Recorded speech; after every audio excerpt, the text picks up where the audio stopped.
Not recording, not good. Okay, now we're recording. For the weekly question number 2, which is about U.S. participation in World War I, if you don't talk about the Zimmerman note as part of the reason we get involved, I'm going to be distressed with you. So be sure you talk about the Zimmerman note, not newt. That's kind of a lizard. So by me being distressed with you, that doesn't hurt your feelings. I don't mean that. I mean, you're not going to get all the points you want. That's always the concern. So make sure you start with the Zimmerman note, or that's somewhere in the beginning, and then go through and talk about how it affected the economy, maybe how it affected free speech. Definitely talk about how it affected women, different minority groups, and the book is super, super specific about that. So shouldn't be too bad, hopefully. And I know that I told you page numbers last time, which I'm sure I still don't remember, but I have something in my book. I probably bookmarked those pages, so let me double check. Although I feel like I tell you this every class. 746. 746. Yep, 746. All right. Okay, so start looking there and you'll be good. And hopefully you've gotten access to a book, free or otherwise paid. Hopefully got it for free, because being cheap is good. All right, let's look at lecture notes and see how we do today. And all right, that is not the right place, is it? No. All right. Here we go. World War I, and I have to remember to take roll. Maybe I will stop recording when I take the roll. We'll see. All right, so you remember World War I starts without us. No one really knows why it starts. It's not really true. It's very complicated why it starts. We talked about 4 main reasons potentially. Sorry. And the Archduke Franz Ferdinand's assassination, even though nobody liked him, still Austria-Hungary didn't like that he got shot, so that was uncool. And because of alliances, it brought everybody in. We tried to stay out. Mexico's having a revolution. Also, Russia's about to start a revolution as well, which we will find today, although you already knew about it. And the U.S. enters World War I because of the Zimmerman telegram. And that occurs in 1917, intercepted by the British. The British make sure that we know about it, plus they publicize it pretty well so that the entire American public who reads newspapers knows about it. And then we push for war and we get involved. So we draft people, which we don't do anymore, but we did then, and we'll do several times after that, and we did a few times before that. And we'll get millions of people to get involved in World War I. All right, so when Woodrow Wilson announces that we're involved in the war, in the beginning of 1918, he gives the 14-point speech, which outlines the causes of the war.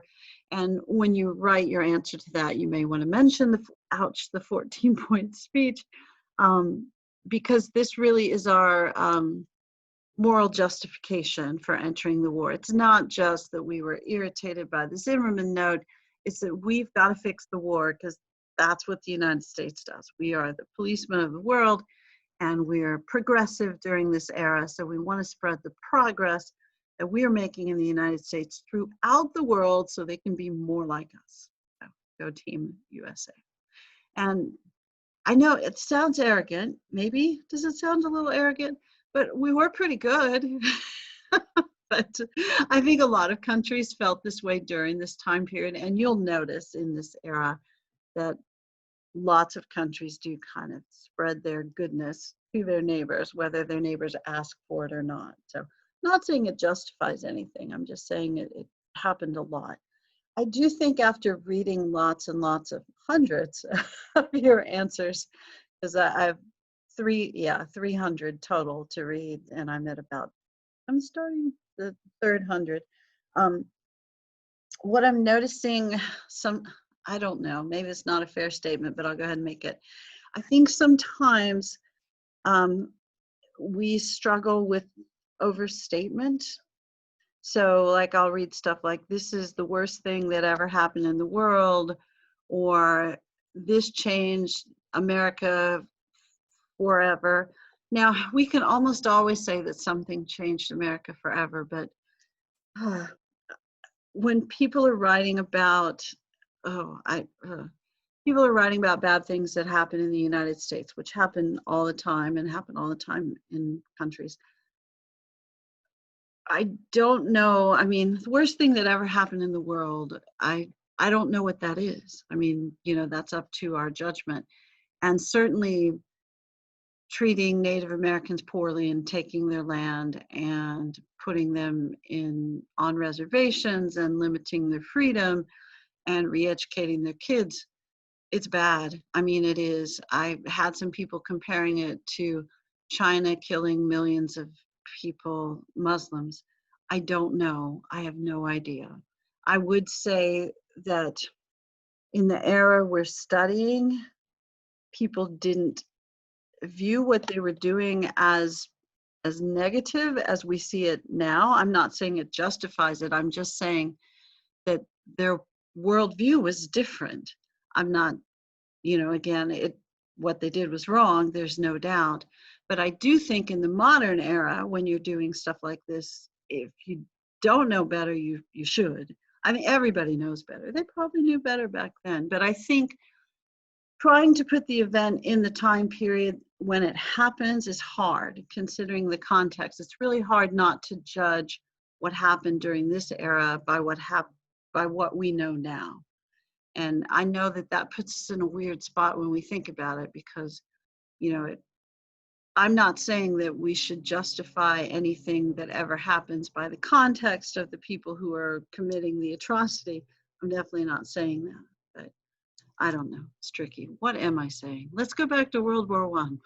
Let's go back to World War I. And World War I's more confusing, I think, than what I just said. Maybe, maybe not. All right. So Wilson wants to make sure that he can justify the U.S. entry into World War I, so he makes a big long list of stuff, and this also will convince our progressive friends that it's okay to enter a world war in a time period where we're trying to find peaceful solutions to things, kind of peaceful government-led solutions to things. Yeah, hindsight is definitely a thing, for sure. All right. Ouch. So freedom of the seas, free trade, self-determination, making sure that whoever's in your country is who you want in your country. And that's pretty iffy by modern standards, because that creates ethnic states, ethnic nations, which doesn't fit the United States very well, although I know discrimination. I know, I promise. Free trade, open diplomacy, treaties without secret clauses, creation of League of Nations, which we won't join, and then colonialism only for good, which is kind of a mess too. All right, sorry, I'll keep going. Talk about Marcus Garvey. You clearly don't want the review, I'm sorry.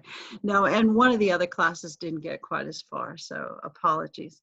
All right, so when we joined the war, some people are okay with it, some people are not.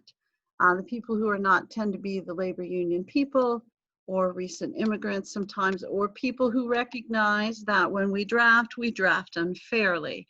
And that is going to be a consistent issue with the draft, because there are always ways to get out of it. Usually, if you can find an exemption, which is going to vary by different wars. World War I, not as many exemptions, but we do tend to draft people who are poorer and people who don't have relatives on the draft board. They create a draft board which will determine the order in which different people are drafted, and will determine the exemptions. So a lot of times always the people on the draft board are really well connected kind of people. They're either politically connected or economically important. Or they may have ties to the military, they may be retired military, that sort of thing. although typically if they are, they're also politically connected or economically important. All right, and you said we already mentioned that people moved to the north or the east from the south to get jobs, to build stuff for the war. All right, so how we get involved in the war, and this, or what we do in the United States to get involved in the war, and this doesn't directly go with these notes, so don't be too distressed. And then when we get back to the notes, I promise, I'll start with Marcus Garvey, I promise. Okay, so one of the things that we do, you know, in some ways related to the Committee on Public Information, to the wartime propaganda efforts, is we start to have community drives to preserve food so that we can send food overseas. In the early parts of the war, even before we join the war, we're sending food to our European allies, especially the Belgians. Belgium gets overtaken by Germany pretty early, and they burn all their wheat fields, WHEAT, so they don't have any food. So we're going to send a lot of food overseas. I'm not laughing about sending food. I'm laughing at your comments. So we're going to send a lot of food overseas, and this is also the era when, or the time when, you know, at first we're kind of pro-German because there's a lot of people from the United States who have Germanic heritage. I think during this time period, if I remember statistics correctly, it's about a third of people in the United States, like 30% or so, have relative or German heritage during this time period. So we're not as anti-German at the beginning of the war. We become more anti-German as we see how Germany progresses through the war, and we feel like they do some fairly barbaric things. Not the same way we feel about them in World War II, because clearly that's going to be worse. But they are practicing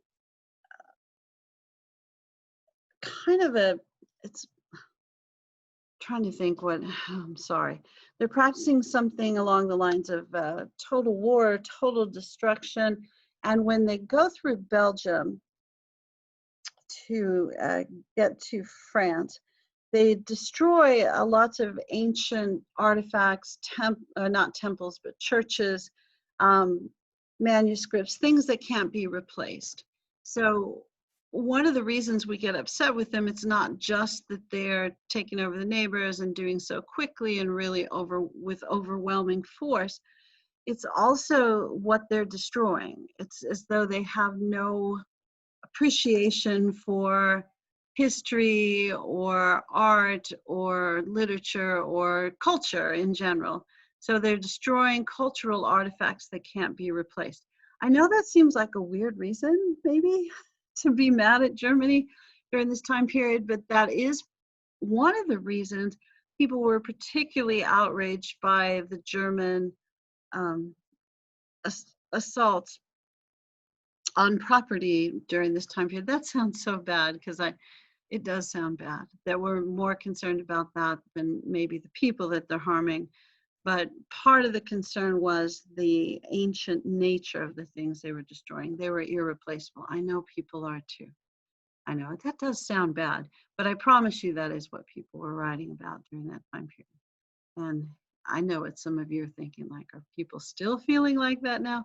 Yes, sometimes they are. Okay, so anti-German sentiment kind of increases as German tactics seem to become more harsh during the war. We, you know, maybe thought at first that it's just a European conflict that we shouldn't get involved in, but because England and France are not only some of our closest allies, but also some of our biggest consumers and customers, what they think matters more as time goes along. So food efforts, relief efforts, even before World War I, we officially joined the war, start and are coordinated by volunteers.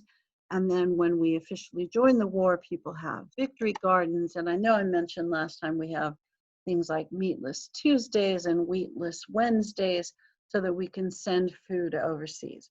This is going to create a real economic boom for farmers and also eventually for manufacturers as well. And farmers had been in kind of a slump. They'll return to a slump in a little bit, as you know, in the mid-20s, but this gives US farmers an opportunity to sell all of their excess crops. And certainly the countries who are at war are not buying the crops, but the US government is buying the crops and sending them overseas. What you will see as well, you'll see more immigrants from Mexico who are coming to work in food production fields and I guess food preservation or canning or shipping activities as well. And you will see African Americans primarily migrating from the south to the north for these new jobs. And you will see women in the workforce in larger numbers. Now, when you answer the weekly question about how life changes for different ethnic groups, for women, don't go overboard on the women thing. That doesn't sound good. But don't say like women entered the workforce and became equal with men and they made the same amount of money and they stayed there forever. Remember that we entered the war late 1917, so the jobs, I mean, they're probably ramping up before that, but the jobs really ramp up in 1918 and the wars, we signed the treaty in early 1919. So this is about 1 year. Now, the people who permanently relocate from the south to the north, that does lead to some more long-term change. I'm not saying that women in the workforce doesn't lead to some long-term change. I think it does for a handful of women. And then you'll see in the 20s, you've got this flapper culture that results. But I don't know that you want to relate the flapper culture too much to women relocating to the workforce because of World War I, because women took defense industry jobs. They did, because we drafted millions of men and the millions of men went overseas and fought. But when those men came back, those defense industry jobs kind of went away and men went back to work. Women didn't stay in those jobs as a rule. This doesn't lead to a big transformation of women in the workforce the way that World War II will, because our participation in World War I is much more brief. I don't know if surely that makes sense. That may be the one thing I've said today that makes sense. So women will enter the workforce. You will see changes in, families will relocate for defense industry jobs. But once those defense industry jobs go away, which they will, because we're not going to stay involved in international affairs as military affairs. So we're not going to continue to produce for a war effort or to arm a military the way that we will after World War II. But a lot of those jobs will kind of go back to manufacturing. And then we have this tremendous economic boom right after World War I, where people just buy all kinds of foolishness that they don't need. Kind of the way, I was going to say kind of the way we are now, except right now we're not, are we? Maybe kind of the way we were a year ago, or certainly the way we will be after World War I, where we become very much a consumer culture, and you'll see a rise in advertising, which kind of fuels that rise in production as well. I mean, those things will support each other. So when the war ends, the women go back home as a rule. Now, I know I've already mentioned flappers a couple times. So there's a handful of women, percentage-wise, it's a small percentage, who kind of stay out there in society and have fun and do things that don't really fit cultural norms. But those tend to be youngish women. And once they get married and have kids, they tend to become very culturally conservative, much more so than they have been before. Although I know lots of things changed during this time period. All right. So more people in the workforce, people relocating. Certainly African Americans get drafted, but they are not treated well. They generally are not paid the same as white soldiers. But you will see it's kind of beginning of an opening for some African Americans to see people being treated differently overseas. Not, again, not in the same way that World War II is because we're in the war longer and we draft more people. And also African Americans will have more opportunity to rise in the military in World War II, although units are still segregated in World War II. But in World War I, units are segregated, and African Americans often are given non-combat positions, or they're not allowed in leadership positions very often. It's pretty rare. All right, so Marcus Garvey. Marcus Garvey. So in the meantime, back at home, we're being pretty patriotic. We want to be involved in the war effort. We're trying to suppress people who disagree with the war effort. And then we got Marcus Garvey, who will be prominent during this time period and then throughout the 20s as well, until he gets in some trouble. So Marcus Garvey is a Harlem kind of dude. That's kind of the headquarters for Marcus Garvey's, where he lives and conducts most of his activities. He is a Black nationalist and a Pan-Africanist. So he is going to see the importance of building up the Black community, and he's going to argue that because, in part, he's going to argue that because Africa is the seat of civilization, that it's culturally potentially the most important region in the world, and he is not going to push for integration. He's going to push for building up the Black community, for economic independence for African Americans. His movement kind of spreads to major cities in the North and a little bit in the Midwest. And it's definitely not a Southern thing at all. He definitely is going to stress Black pride in ways that people had not before. And I think that I mentioned to you before, he is an immigrant from, I think he's from Jamaica. And he is not going to be as focused on education or career, but more on business, creating business opportunities. And that honestly, if you haven't gone to college to be a doctor, lawyer, engineer, or history teacher, the best way to make money, I suppose, is to start a business. And Marcus Garvey, and other people too, but Marcus Garvey is pretty prominent, is going to push the idea that you should shop in Black-owned businesses if you live in a Black community. You need to support your community. And that way, once your community has economic security, then it will have more control and more power over how it's run. And it might even lead to you getting to elect officials from your community who will get to help make decisions for your community.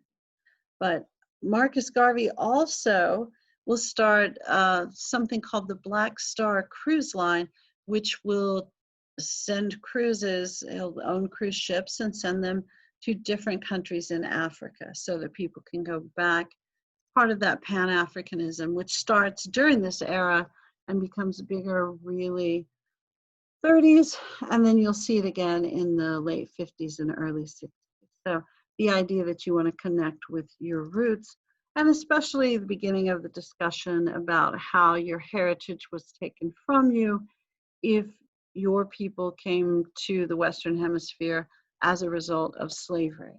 So, and then you'll see an extension of that with Malcolm X, of course, and something like that, but definitely the Harvard version with W.E.B. Du Bois. At the same time, the NAACP, and I know that I mentioned this, is starting to really push their legal action wing. So what they're trying to do is start bringing court cases. They see the remedy for equality through the court system because they don't see help coming through the legislative system. And they're probably right about that during this time period. And I don't know, we still argue today. I mean, you'll see it in the next couple of weeks as people discuss the upcoming Supreme Court hearings. What is the role of the Supreme Court? Are they supposed to do something that changes legislation? Are they supposed to just strictly rule by the Constitution? And lots of people have different opinions about this, but the NAACP thought that the best way to get the 14th Amendment enforced, equal protection under the law, was to get Plessy versus Ferguson reversed.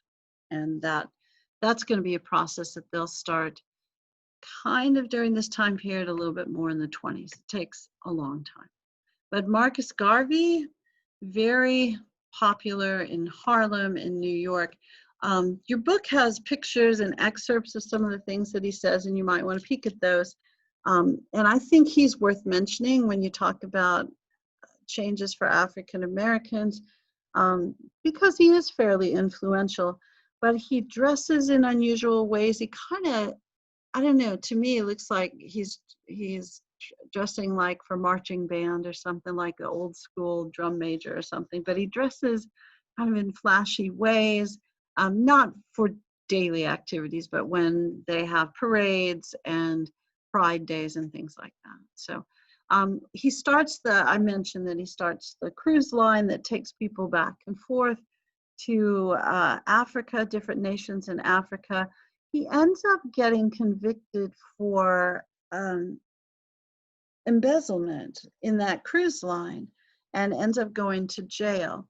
Now, there are lots of people who would argue that he's really set up by the US government. And I know some of you is like, people say that all the time. When we talk about the 20s, you're going to see a few times that the US government sets people up. So I don't think it's as impossible as you might think. And I know some of you, I don't know, do some of you really trust the government? Others of you completely distrust the government. I'm kind of somewhere in the middle, where sometimes I think they're on the up and up, and sometimes like, oh, buddy, we better watch out for them. I think if you look at stuff that happens in the 1920s and you see how the government kind of sets people up on occasion, you might become a little more skeptical about whether Marcus Garvey was really guilty of embezzlement or not. Now, he's an unusual fellow. There's no doubt. And he's an interesting fellow, but culturally very important fellow, especially in New York. All right. The war. As it ends, Woodrow Wilson creates the Treaty of Versailles, which creates the League of Nations. And we don't join the League of Nations. And in part, we don't join the League of Nations because when that's set up, it creates a multinational military force. And the people who control the League of Nations also control that multinational military force. So they would get to decide where to send troops. Well, our Constitution's fairly specific about when we declare war and who gets to decide where we send troops. So in our Constitution, which I know you are at least vaguely familiar with, and some of you much more than vaguely familiar with, our president is the commander-in-chief, so he gets to make some of the military decisions, and our Congress gets to declare war. So the Senate, who approves treaties, our system's a little complicated, isn't it? But I guess everybody's is. Our Senate doesn't want to approve the League of Nations, the Treaty of Versailles, and have us join the League of Nations if we are going to cede, C-E-D-E, the ability to declare war, essentially, to send troops overseas to an international governing body. Because what happens if they decide that they want to declare war on us? You know, that we have violated the League of Nations treaties or something, or precepts. And so to stop us, they want to send our military to us, or maybe to England or something like that. It's like, we can't do that. So we don't want to give away the congressional authority to declare war or the president's role as commander-in-chief to a multinational body. So a fellow named Henry Cabot Lodge, who's a senator, really wants to talk to Woodrow Wilson about this. And Woodrow Wilson is not in the mood to compromise because a couple of reasons. One, he's Woodrow Wilson, so he's never really had to compromise before. Two, he probably had a little stroke before or when he went overseas.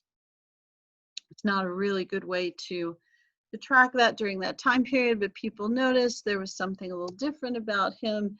And the speculation in the modern era is that he had a little stroke and that he was even less willing to compromise after that than he was before.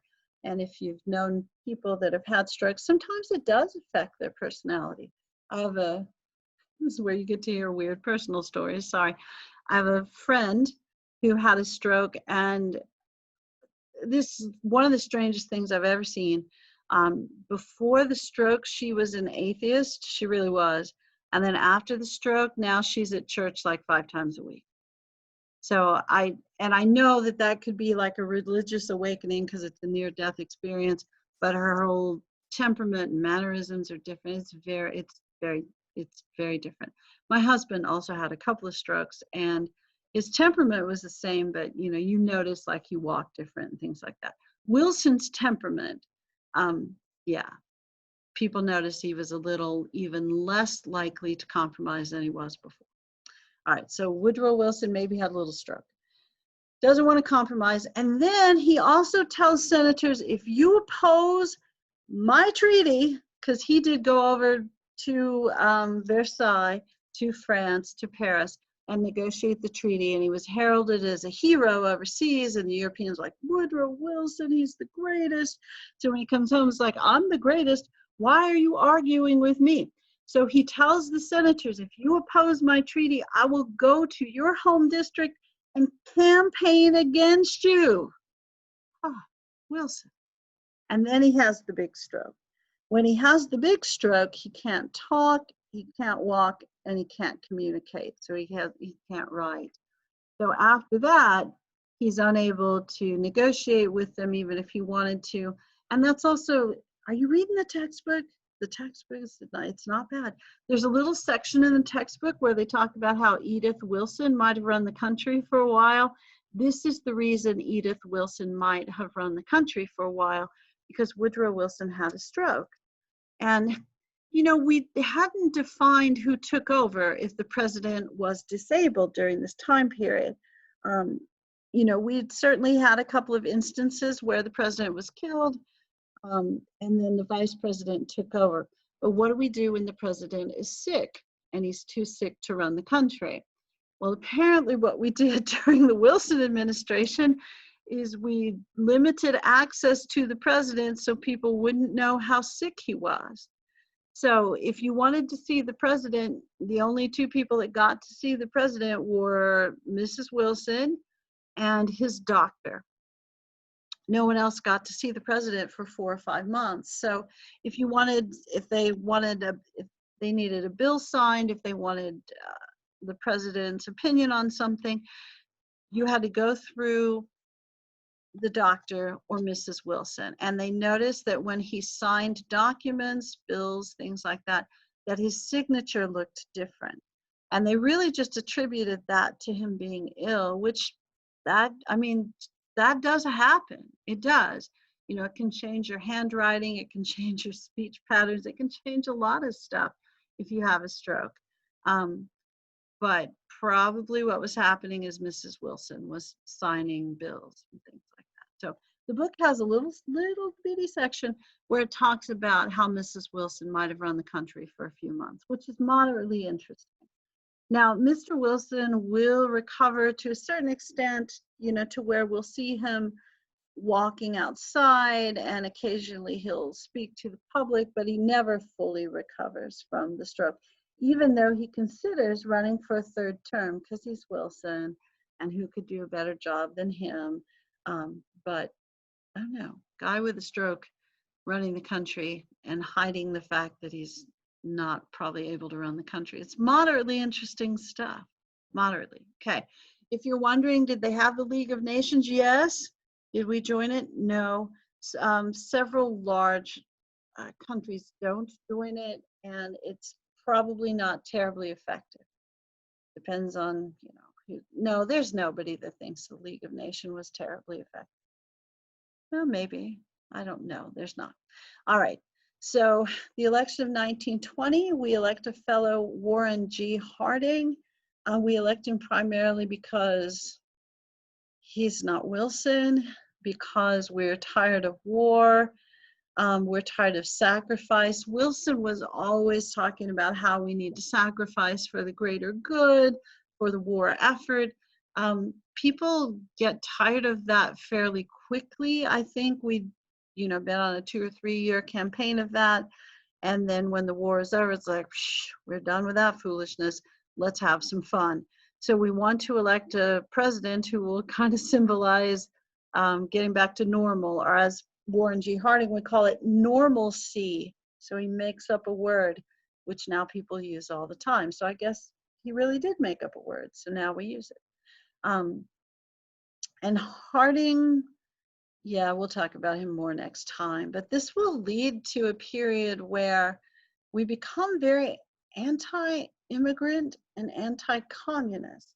Now, we're anti-immigrant, especially European immigrants during this time period, because they're a bunch of crazy anarchists, socialists, communists that like to have revolutions, blow stuff up, and start world wars.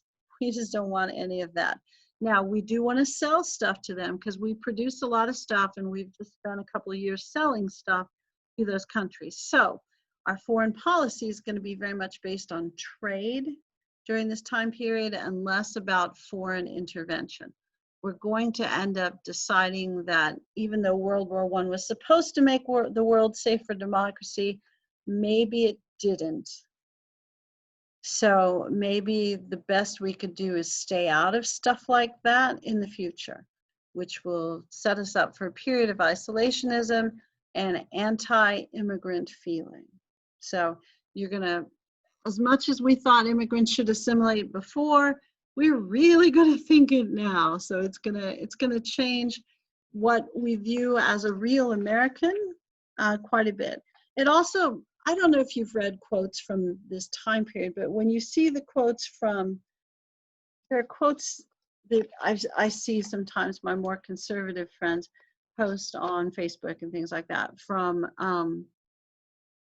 Teddy Roosevelt, where he talks about how we should get rid of hyphenated Americanism. So just the idea that we're all Americans, we're all the same.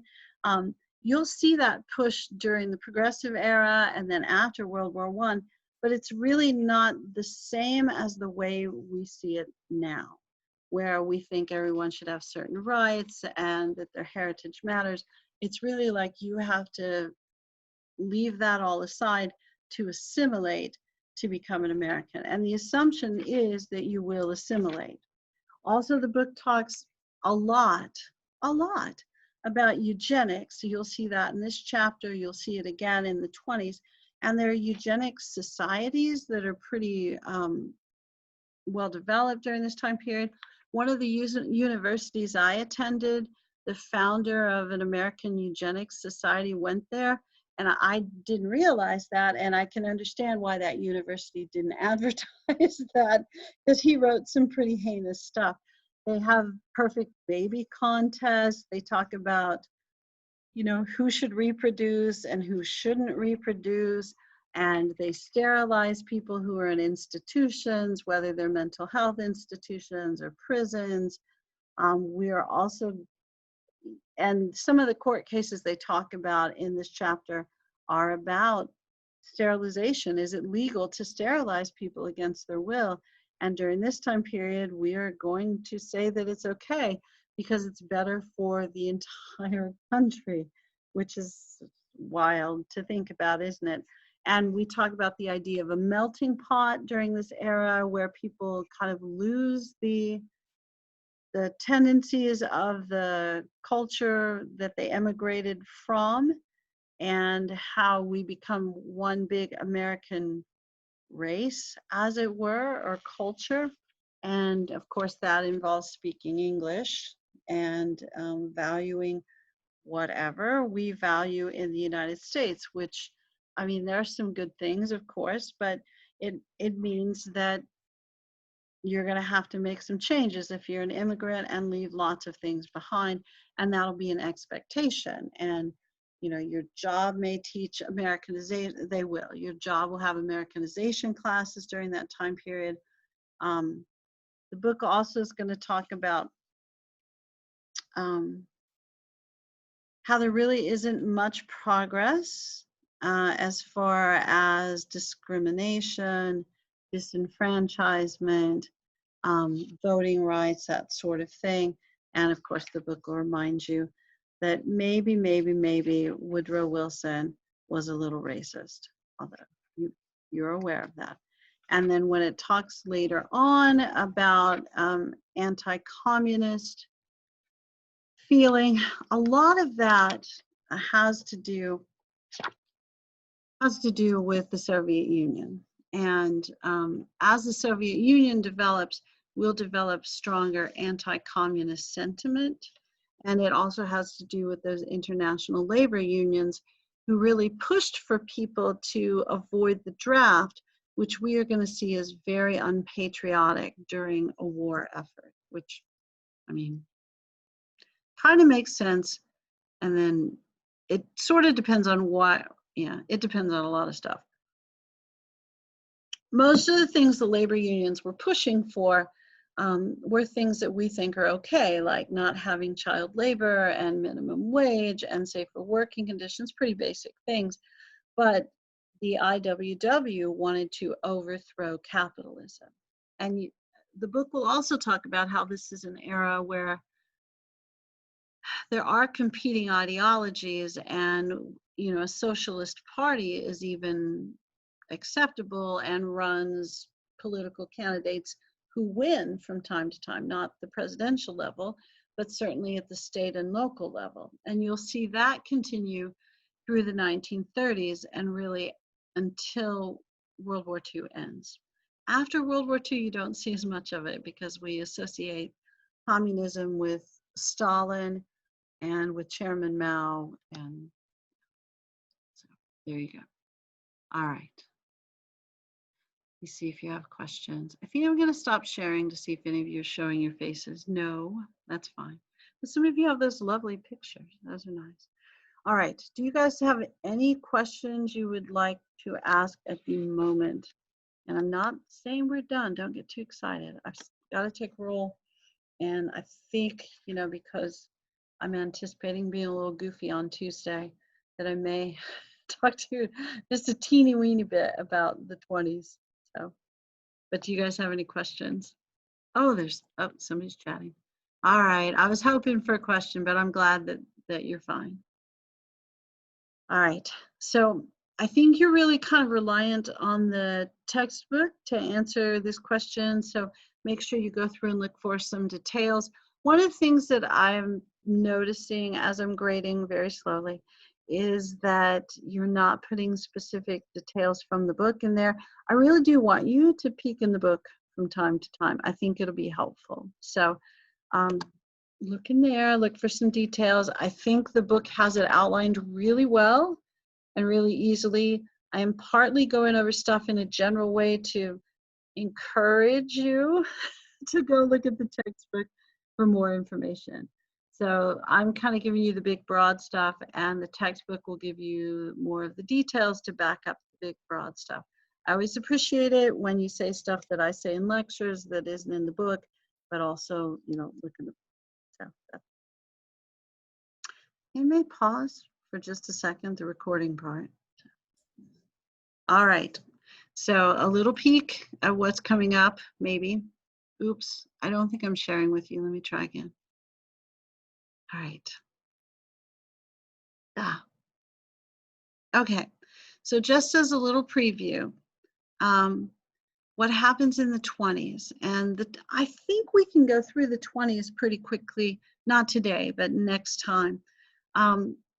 What happens in the 20s is just a huge reaction to World War I and a huge reaction to the progressive era. And I think if you look throughout US history, you see this kind of stuff a lot, where we become kind of conservative and then we go like, whoa, that was way too much. And then we have hippies or something like that.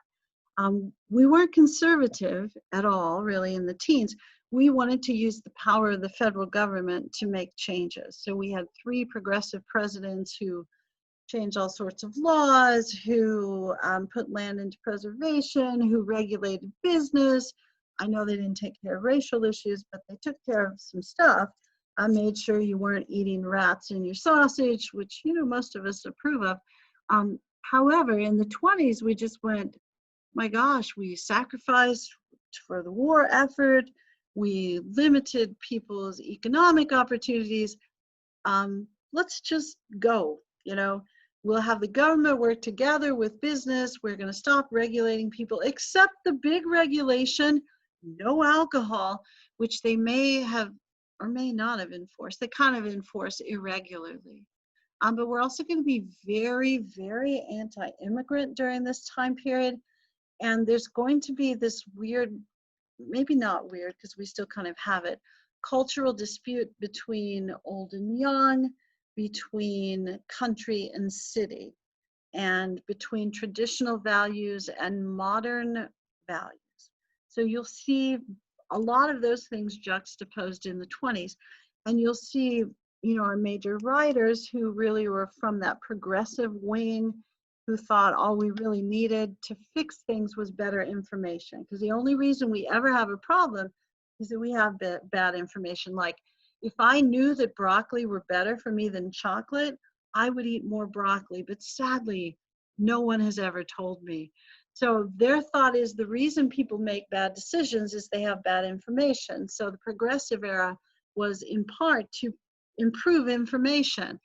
In the 20s, we're not as interested in improving information.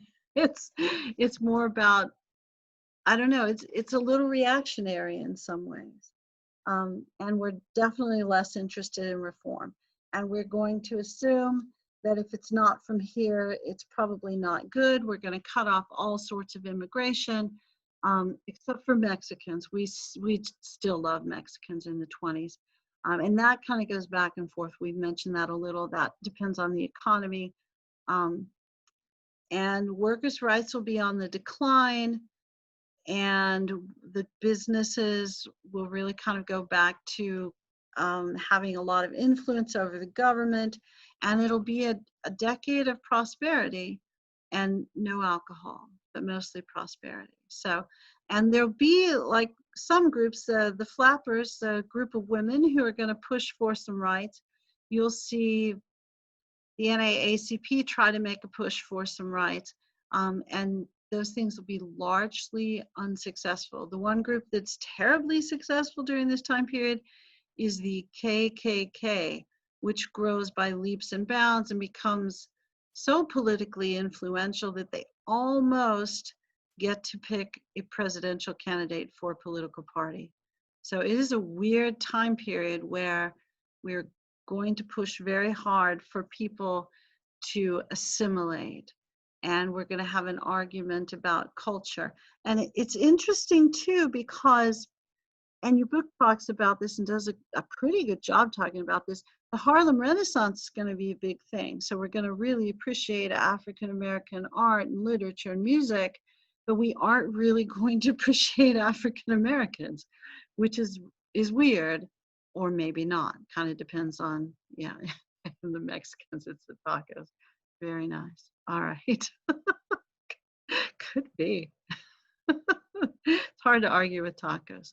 And there's also, I know the KKK, we'll talk about them too much, but the KKK kind of expands who they dislike as well.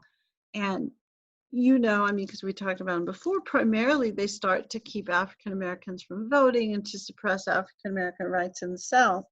But what they do in the 20s is really oppose immigrant groups that won't assimilate, and they become anti-Catholic and they become anti-Jewish. But they're anti a lot of things, but they will say that they are just very pro-American. They say that their theme is 100% Americanism, which is interesting.